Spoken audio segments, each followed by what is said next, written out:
Judge గారికి, ఈ వేదిక మీద ఉన్న మిగతా పార్టీల సంఘాల నాయకులకు, మావోయిస్టుతో చర్చలు జరపాలని రాష్ట్రం నలుమూల నుంచి వచ్చిన ప్రజలందరికీ సిపిఎంఎల్ మాస్ లైన్ తరఫున అభినందనలు తెలియజేస్తున్నాను. ప్రజలారా, ప్రజాస్వామ్య దేశంలో ప్రజలందరికీ కూడా తమ సమస్యల కోసం పోరాడే హక్కు ఉంటుంది. అటువంటి హక్కు ఉంటుందనే విషయాన్ని కూడా మన రాజ్యాంగంలో కూడా మనం రాసుకున్నాం. అదేవిధంగా ప్రజాస్వామ్యం కోసం లేదా ప్రజల సమస్యల కోసం అనేక మంది అనేక మార్గాల ద్వారా వాళ్ళు పోరాటం చేస్తారు. ఆ పోరాటం అనేది ప్రజల సమస్యలు పరిష్కరించడం కోసం ఆ పోరాటాలు అలా వస్తున్నవి. అటువంటి పోరాటాల్లో భాగమైన మావోయిస్టుల పోరాటాన్ని కూడా అదే విధంగా చూడాలి.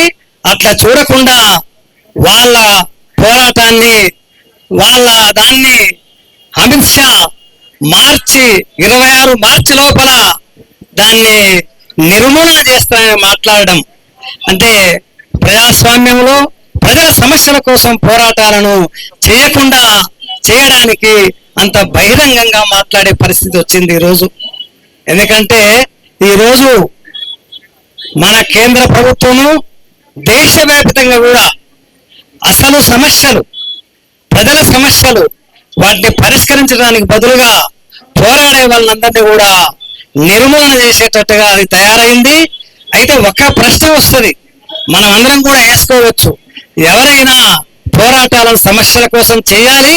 అయితే అటువంటి పోరాటాల్లో ప్రభుత్వం తరఫున కానివ్వండి, ప్రభుత్వ మద్దతుదారులైన మేధావుల తరఫున కానివ్వండి, ఎవరి తరఫునైనా సరే ఒక మాట ఏం కావచ్చు అంటే, అటువంటి పోరాటం చేసే వాళ్ళు హింసాయుత చర్యలకు పాల్పడితే ఏం చేయాలనే ప్రశ్న కూడా వస్తుంది. అట్లా హింసాయుత చర్యలకు పాల్పడితే ఏమి చేయాలనేది కూడా చట్టంలో రాయబడి ఉంది. అంటే హింసాయుత చర్యలకు ప్రజలు ఆ పోరాటంలో ఏమైనా అట్లాంటి దానిలో పూనుకుంటే వాటిని చట్టరీత్యా నియంత్రించే అవకాశము చట్టంలో ఉంది. కానీ అట్లాంటి చట్టబద్ధమైన ప్రయత్నాలను ఏమీ పాటించకుండా మావోయిస్టు నిర్మూలన పేరు మీద వాళ్ళని అణచివేసే ప్రయత్నము, నిర్మూలన చేసే ప్రయత్నం చేస్తుంది.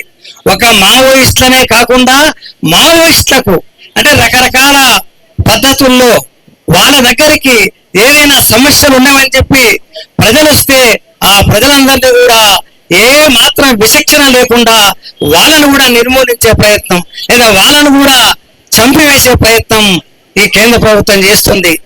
అదేవిధంగా ఆదివాసీలను, ఎందుకంటే వాళ్ళకి సమస్యలు ఉన్నవి, ఆ సమస్యల కోసం తప్పనిసరిగా మావోయిస్టులతో రావచ్చు, ఎవరి దగ్గరికైనా వెళ్ళొచ్చు. వాళ్ళను ఆ సమస్యలు లేకుండా అంటే వాళ్ళకి ఆ సమస్యలు లేకుండా పరిష్కరించే పని చేయాలి. కాబట్టి అట్లా చేయకుండా వాళ్ళను కూడా వాళ్ళకు మద్దతుదారులుగా భావించి వాళ్ళను కూడా చట్ట వ్యతిరేకంగా నిర్మూలన చేసే ప్రయత్నాలు చేస్తుంది. అటువంటి ప్రయత్నాలు చేయకూడదు. ఎందుకంటే అటువంటి ప్రయత్నాల వల్ల వాస్తవ సమస్యల మూలంగా ఉద్యమాలు వస్తున్నవి. ఆ ఉద్యమాలు ఎటువంటి మార్గాన్నైనా అవలంబించవచ్చు. సమస్య ఏమిటంటే సమస్యలకు మూలము ప్రజల సమస్యలు. ఎందుకంటే ఈరోజు మనకు స్వాతంత్రం అనేది వచ్చి 75 ఏళ్ళు అయినప్పటికీ కూడా ఈ రోజు కూడా మన దేశంలో 100కి 80-90 మందికి కనీస అవసరాలు కూడా తీరడం లేదు. కనీస అవసరాలంటే సరి అయిన పౌష్టికాహారం కానివ్వండి, వాళ్లకు ఇల్లు కానివ్వండి, విద్య వైద్య సౌకర్యాలు కానివ్వండి, ఇవన్నీ ఏమీ ఇంకా పరిష్కరించబడలేదని చెప్పి స్వయంగా ప్రభుత్వాలే తమ చర్యల ద్వారా అటువంటి విషయాన్ని ప్రకటన చేస్తున్నారు.